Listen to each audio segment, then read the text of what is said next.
वांगचुक को एनएसए के तहत गिरफ्तार करके राजस्थान के जोधपुर जेल में शिफ्ट कर दिया गया है। लेकिन आज देश का सबसे बड़ा सवाल यह है कि आखिर सोनम वांगचुक को जेल भेजा क्यों गया, आखिर सोनम वांगचुक की गिरफ्तारी क्यों हुई, वो कौन उद्योगपति हैं जिनकी नजर लद्दाख पर है, आखिर सोनम वांगचुक गिरफ्तार क्यों है, इस सवाल के ऊपर से पर्दा उठेगा। भरत जी हमारे साथ हैं, एक एक बात डीप में जानने की कोशिश करेंगे। भरत जी, विस्तार से पूरी बात बताइए, क्या सोनम वांगचुक वाकई राष्ट्र के लिए खतरा थे या फिर वो किसी और की राह का रोड़ा बन रहे? देखिए प्रज्ञा जी, कुछ भी समझने से पहले आपको ये बात समझनी होगी कि लद्दाख के भीतर आज की तारीख में जो जियोलॉजिकल सर्वे है उसके मुताबिक लद्दाख में बोरैक्स, सोना, ग्रेनाइट, चूना पत्थर, मार्बल, सल्फर, आर्सेनिक, तांबा, क्रोमाइट और platinum, Ruby, manganese, uranium, thorium, ये जितना संपदाओं का भंडार है, खनिजों का भंडार है, वो सब लद्दाख के भीतर है। और लद्दाख में सोनम वांगचुक किस उद्योगपति की राह में रोड़ा बन रहे थे,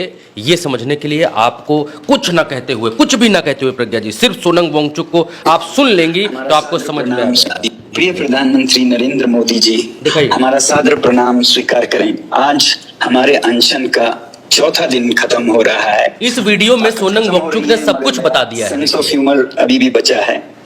आपने कभी सुना कि बीजेपी हिंदू विरोधी हो गए हो, हिंदू भजन का विरोध करते हो? जी हाँ, लद्दाख में कुछ ऐसा ही हुआ।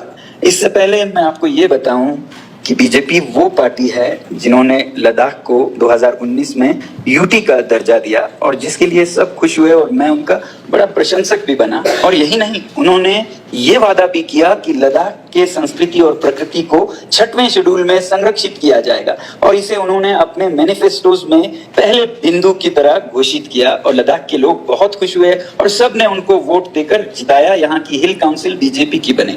मगर अगले 2 साल में उन पर उद्योगपतियों का बहुत दबाव आया और फिर वो मुकर गए कि 6वां शेड्यूल आपको हम नहीं दे सकते। और इसीलिए मैं और लद्दाख के सारे लोग 3 साल से बार बार अनशन कर रहे हैं, पदयात्रा कर रहे हैं, ये विनती करने के लिए कि आप अपना वचन निभाएं और लद्दाख को ये संरक्षण दें 6वें शेड्यूल में। अब दोबारा चुनाव आ रहे हैं हिल काउंसिल के और यहाँ की स्थानीय बीजेपी हमारे इस कोशिश को, जो कि एपेक्स बॉडी के अंतर्गत होता है।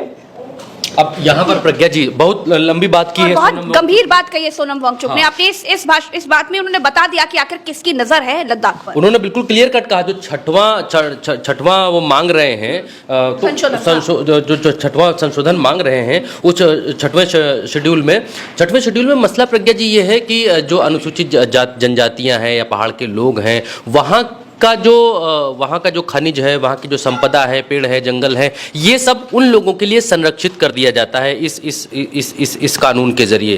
तो अब अगर ये कानून लेकर आ जाती है भारतीय जनता पार्टी, तो फिर यहाँ के जो जल जंगल जमीन वाला मसला है, वो सब मसला यहाँ के लोगों के अधीन हो जाएगा। अगर यहाँ पर विधानसभा बन जाती है, इनके अपने विधायक हो जाते हैं, तो यहाँ की अपनी सरकार हो जाएगी। फिर उस सरकार से जो भी उद्योगपति घुसेगा लद्दाख के भीतर, जैसे झारखंड के भीतर जो भी उद्योगपति घुसता है तो उसको सरकार से डील करनी पड़ती है। झारखंड उदाहरण इसलिए दे रहा हूं कि कोयला वहां बहुत ज्यादा होता है, धनबाद और इन सब क्षेत्रों में कोयला बहुत भयंकर होता है। तो जो भी उद्योगपति कोयला खदान के लिए घुसता है तो फिर एक परसेंटेज जो है वो राज्य सरकार को भी देना पड़ता है जब वहां के खनिजों का आप दोहन करते हैं। तो यही मसला लद्दाख में भी है। लद्दाख में आज की तारीख में, क्योंकि यूटी है और ये यूटी दिल्ली से गवर्न होती है, लद्दाख की अपनी सरकार नहीं है, अपने विधायक नहीं है, अपनी विधानसभा नहीं है। और अगर लद्दाख की अपने विधायक, अपनी विधानसभा हो जाएगी, अगर लद्दाख 6वीं अनुसूची में शामिल हो जाएगा, तो फिर बहुत सारे जो राइट्स हैं वो लद्दाख के लोगों के हो जाएंगे। और ये इसी तरफ इशारा कर रहे हैं सोनम वांगचुक कि जो उद्योगपति हैं उनके दबाव में सरकार है, भारतीय जनता पार्टी उनके दबाव में है और इसीलिए 6वीं अनुसूची लेकर नहीं आ रहे हैं, इसीलिए पूर्ण राज्य का दर्जा नहीं दे रहे हैं। अभी उद्योगपतियों को कोई भी काम लद्दाख में अगर करना है प्रज्ञा जी, मोटा मोटा मैं आपको समझाता हूं, तो सीधे केंद्र सरकार से परमिशन लेंगे और वहां पहुंच जाएंगे, जो भी करना धरना रहेगा। और अगर यहां पर इनकी अपनी गवर्नमेंट भी हो गई, विधानसभा हो गई, विधायक चुने जाने लगे, तो फिर 2-2 जगह से परमिशन लेनी पड़ेगी। जो पैसा है वो दोनों जगहों पर देना पड़ेगा, जैसे झारखंड के भीतर होता है उसी तरीके से यहां भी होने लग जाएगा। और दूसरी बात यह कि सोनम वांगचुक एक पर्यावरणविद हैं और पर्यावरण के ऊपर इससे पहले भी बहुत सारी चिंताएं जता चुके हैं। तो जो भी उद्योगपति घुसना चाहते हैं लद्दाख के भीतर, उनको ये मालूम है कि हम जो 3-5 करेंगे, जितना 3-5 हम उत्तराखंड में कर रहे हैं, जितनी चीज़ें उत्तराखंड में कर रहे हैं, चाहे वहाँ आपदा आ रही, बादल फट रहे, बाढ़ आ रही, गाँव के गाँव धंसे जा रहे हैं, धराली में कुछ हो रहा, वो सब यहाँ पर सोनम वांगचुक नहीं होने देगा। सोनम वांगचुक कोई गली छाप आदमी नहीं है। सोनम वांगचुक पढ़े लिखे पर्यावरणविद हैं। देश दुनिया के तमाम सारे रमन मैग्सेसे अवार्ड समेत बहुत सारे अवार्ड उनको मिल चुके हैं। सेना के लिए वो कई सारे टेंट और ग्लेशियर्स के लिए कई सारी चीज़ें वो बना चुके हैं इससे पहले। तो सोनम वांगचुक से सीधा डील करना उद्योगपतियों के लिए आसान नहीं है और यही कारण है कि सोनम वांगचुक के रहते लद्दाख के भीतर उद्योगपतियों की एंट्री बड़ी मुश्किल है वहाँ पर। और इससे पहले भी सोनम वांगचुक कई सारी चीज़ों पर बात उठा चुके हैं। उन्होंने इस बात को कहा था अभी कुछ दिन पहले ही एक इंटरव्यू में, उन्होंने कहा कि भाई उद्योगपति आते हैं, पहाड़ खोदते हैं, खोद कर चले जाते हैं। जब पहाड़ खोदते हैं, ट्रक उनके रास्तों से निकलते हैं, रास्ते तोड़ देते हैं, तोड़कर चले जाते हैं और फिर हमारे पैसे से, हमारे जनता के टैक्स से फिर सरकार उन रोड्स को ठीक कराती है। ऐसा क्यों भाई? जब खोदा पहाड़ उद्योगपति ने, रोड उद्योगपति ने तोड़ी, नुकसान उद्योगपति ने किया, तो फिर उससे रोड क्यों नहीं बनवाई जाती है? संसाधन जो नष्ट करके चले जाते हैं उद्योगपति, उनसे क्यों नहीं ठीक कराया जाता? ये तमाम सारी बातें उन्होंने इससे पहले कही। और एक जो सबसे बड़ी बात प्रज्ञा जी निकल कर आ रही है वो ये है कि लद्दाख चीन से भी बॉर्डर शेयर करता है, लद्दाख पाकिस्तान से भी बॉर्डर शेयर करता है, ऊपरी वाले हिस्से में जिसको अक्साई चीन वगैरह बोलते हैं वहाँ पर बॉर्डर शेयर करता है। तो बड़ा वहाँ पर जो स्थिति है वो स्थिति ऐसा नहीं है मध्य प्रदेश जैसा, उत्तर प्रदेश जैसा, इस तरीके किसी को भी पकड़ लो, पकड़ के जेल में डाल दो, बोलो कि उसकी जमानत ही नहीं हो रही है। लद्दाख में सोनम वांगचुक एक पढ़े लिखे व्यक्ति हैं और लोग उनसे प्रेम करते हैं। अब लद्दाख में जब ये हो रहा है तो इसका असर क्या हो सकता है, वहीं के लोग बोल रहे हैं, वो भी सुनवा देते हैं लोगों को। यहाँ के एक फेमस कॉमेडियन हैं जिन्होंने कहा कि जब चीन घुस आता है तो लद्दाख के लोग जान देकर रोकते हैं, मगर अब अगर भारत सरकार हमारे लिए कुछ नहीं कर रहा है तो अगली बार वो आए तो हम उनको रास्ता दिखाएंगे, हम रोकेंगे नहीं। हम जान क्यों दे जब हमारा कोई संरक्षण नहीं हो रहा है। और उसके बाद उन पर पुलिस की पूछताछ होने लगी, ये कैसे कहा है। मेरा तो ख्याल है कि दूत को मारने से, डोंट किल द मैसेंजर कहते हैं ना, सॉल्व द प्रॉब्लम। उनका तो फ्रस्ट्रेशन निकल रहा है, आप समस्या का हल करें तो बेहतर होगा। तो सरकार को इन सब बातों का सीरियस नोट बहुत गंभीरता से लेनी चाहिए। लद्दाख के लोगों में एलियनेशन और फ्रस्ट्रेशन आना भारत के लिए अच्छी बात नहीं है। वो कहते हैं ना, रहीमन तागा प्रेम का ना तोड़ो चटकाए, टूटे से फिर ना जुड़े, जुड़े गांठ पड़ जाए। एक बार टूट गया तो फिर उसमें गांठ पड़ी की पड़ी रह जाएगी। तो इन सब बातों को देखते हुए तो यहाँ पर प्रज्ञा जी बिल्कुल क्लियर कट सोनम वांगचुक ये कहते हुए नजर आ रहे हैं कि लद्दाख के लोगों के मन में आपको भेद क्यों डालना है, आपको क्यों ये बात डालनी है कि हमारे लिए सरकार कुछ कर नहीं रही है, हमारे लिए सरकार कुछ करती नहीं है, हम जो मांग उठाते हैं उसको मानती नहीं है, हमसे जो है दूसरी तरीके का व्यवहार, सौतेला व्यवहार करती है। ये बात यहाँ पर समझाते हुए नजर आ रहे हैं। और सिर्फ वांगचुक की बात नहीं है, अभी तक यही सोनम वांगचुक इस देश के हीरो थे। प्रज्ञा जी, लोग पूछते हैं कि हीरो या विलन, पिक्चर में हीरो थे अब विलन कैसे हो गए? ये विलन लोगों के लिए नहीं है, सरकार के लिए है। और सरकार ने NSA, नेशनल सुरक्षा कानून जो है, राष्ट्रीय सुरक्षा कानून, उसके तहत इनको बुक करके जेल में डाल दिया है और लद्दाख की जेल में नहीं रखा है। सरकार का कहना है कि हम लद्दाख की जेल में इसलिए नहीं रख रहे हैं इनको, ये रहा वो लेटर जिसमें इन्होंने कहा है कि हम लद्दाख की जेल में इसलिए नहीं रख रहे हैं, ये दिखाइए, ये लेटर है, इसलिए नहीं रख रहे हैं क्योंकि यहाँ कानून व्यवस्था बिगड़ जाएगी, हम लद्दाख में शांति चाहते हैं और शांति व्यवस्था बनाए रखने के लिए हम सोनम वांगचुक को लद्दाख से बाहर लेकर जा रहे हैं। प्रज्ञा जी, ये एक लद्दाख को एक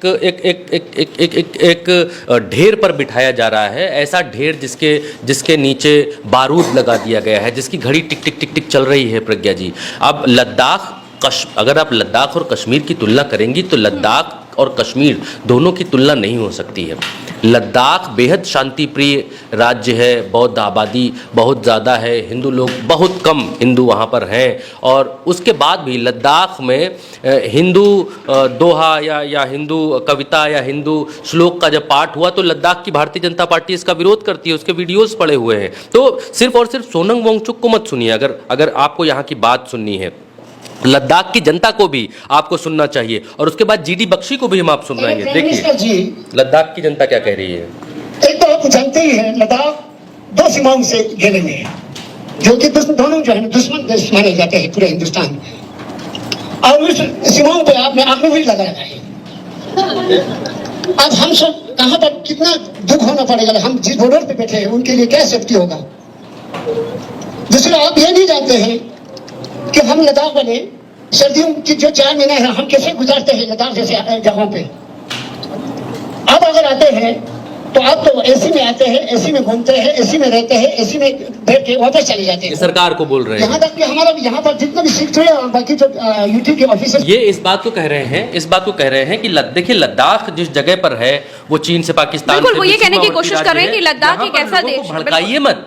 यहाँ जब लोग मांग कर रहे हैं और कोई नाजायज मांग नहीं कर रहे हैं, वो ये नहीं कह रहे कि हम भारत से अलग हो जाएंगे, वो नहीं कह रहे हमारा अलग झंडा दे दो, वो कुछ ऐसी बात नहीं कर रहे। वही सामान्य मांग है प्रज्ञा जी, जो आपने तेलंगाना बना दिया, आपने तेलंगाना बनाया, वहां विधानसभा दी या नहीं दी आपने। उत्तर प्रदेश और उत्तराखंड जब अलग किया तो उत्तराखंड को विधानसभा दी या नहीं दी, पहाड़ी राज्य है दी या नहीं दी ना। तो अब जब आपने यूटी बनाया है तो वहां के लोग खुश हुए, और उसके बाद अब जब छठी अनुसूची में शामिल करने को बोल रहे हैं तो फिर ऐसे कौन सा पहाड़ टूटा पड़ रहा है, ऐसा कौन सा पहाड़ की नेशनल सुरक्षा कानून लगाना पड़ जा रहा है, नीचे लगाकर जेल में डालना पड़ जा रहा है। इसका सोनम वांगचुक वेस्ट जैसे व्यक्ति, हाँ, इसका मतलब सीधा सीधा वो नहीं है जो दिख रहा है, पर्दे के पीछे दूसरी कहानी है, उद्योगपतियों वाली कहानी। जो उद्योगपतियों वाली कहानी यहाँ पर सोनम वांगचुक बता रहे हैं। अब आप किसी की मत सुनिए, जीडी बख्शी की सुनिए, जो इस देश के ये देखिए रक्षा विशेषज्ञ हैं, उनकी सुनिए।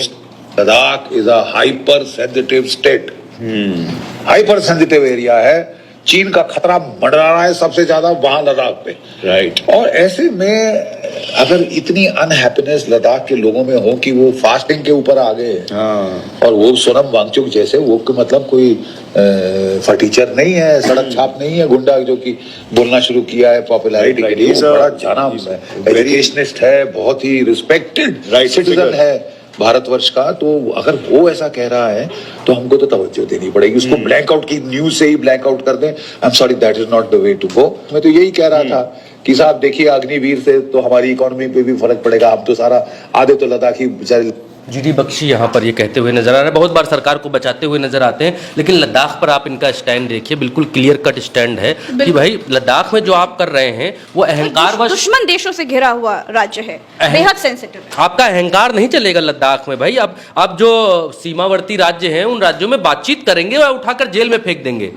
भाई कितने ऐसे आंदोलन प्रज्ञा जी इस देश में हुए हैं जिनमें जब आंदोलन हुआ तो हिंसा भी हुई, आगजनी हुई, सब कुछ हुआ। कितने लोगों पर आपने एनएसए लगा दिया, कितने लोगों के ऊपर आपने एनएसए लगाकर सबको जेल में ठूस दिया? नहीं ठूसा ना। तो फिर ऐसा सोनम वांगचुक के साथ क्यों? और सोनम वांगचुक ऐसा नहीं है कि बल्ले अलगाववादी हैं, लोग हीरो या विलन पूछ रहे हैं। देखिए सोनम वांगचुक नरेंद्र मोदी को कैसे हैप्पी बर्थडे बोल रहे हैं, देखिए। मोदी जी को हैप्पी बर्थडे। कोई पढ़ा लिखा ही आदमी कर सकता है, 5वीं फेल आदमी नहीं कर सकता है। हमारे अनशन का 8वां दिन है और यहाँ पर मेरे साथ 15 लोग 35 दिन के अनशन पर और 500 लोग 1 दिन के उपवास और प्रार्थना के लिए जुड़े हैं। हम सब आपको लद्दाख के पर्वतों से सफेद पवित्र खातक के साथ शुभकामनाएं भेजते हैं। मोदी जी, हमारे पास प्रार्थनाओं के सिवाय देने को आपको कोई भेंट नहीं है, मगर आप हमें एक बड़ा तोहफा दे सकते हैं आज के दिन। आपको याद होगा कि 5 साल पहले संसदीय चुनाव और फिर हिल काउंसिल के चुनाव में आपने लद्दाख के जनता से एक बड़ा वादा किया था कि आप लद्दाख को और लद्दाख के संवेदनशील पर्यावरण, जलवायु और संस्कृति को संरक्षित करेंगे संविधान के 6वें शेड्यूल में। और हमारी हमेशा उम्मीद रही है कि आप हमें अन्य नागरिकों की तरह लोकतंत्र भी देंगे स्टेटहुड के तौर पर। और अब हिल काउंसिल के अगले चुनाव भी आ गए अक्टूबर में, और हम आशा करते हैं कि आप इन वचनों को पूरा करेंगे अगले चुनाव में जाने से पहले। लद्दाख के हर नागरिक, बल्कि यहाँ के पशु पक्षी, फूल पौधे, पर्वत, नदी, ग्लेशियर्स सब आपके आभारी रहेंगे और आपको फिर से बहुत बहुत शुभकामनाएं। और ये देखिए, ये कौन सा नेशनल सिक्योरिटी एक्ट लगा देने वाला मसला है प्रज्ञा जी? मुझे नहीं लगता कि ये ऐसा मसला है कि आंदोलन या अनशन की वजह से किसी के ऊपर नेशनल सिक्योरिटी एक्ट लगा दिया जाए। भारतीय जनता पार्टी का कार्यालय जला, 4 लोगों की मौत हुई, पुलिस की गाड़ी जली, लेकिन क्या सोनम वांगचुक ने जलाई? क्या सोनम वांगचुक देश के खिलाफ साजिश रच रहे थे? क्या सोनम वांगचुक देश के ऊपर हमला कराने की साजिश रच रहे थे? सोनम वांगचुक वो व्यक्ति हैं प्रज्ञा जी जिन्होंने चीन के सामान का विरोध सबसे पहले किया था इस देश में कि चीनी सामान नहीं होना चाहिए, नहीं बिकना चाहिए।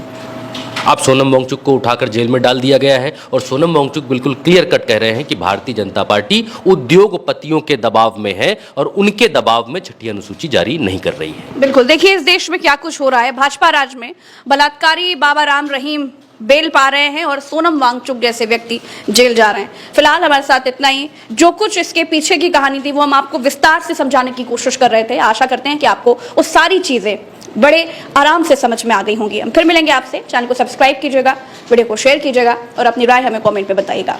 नमस्कार, जय हिंद।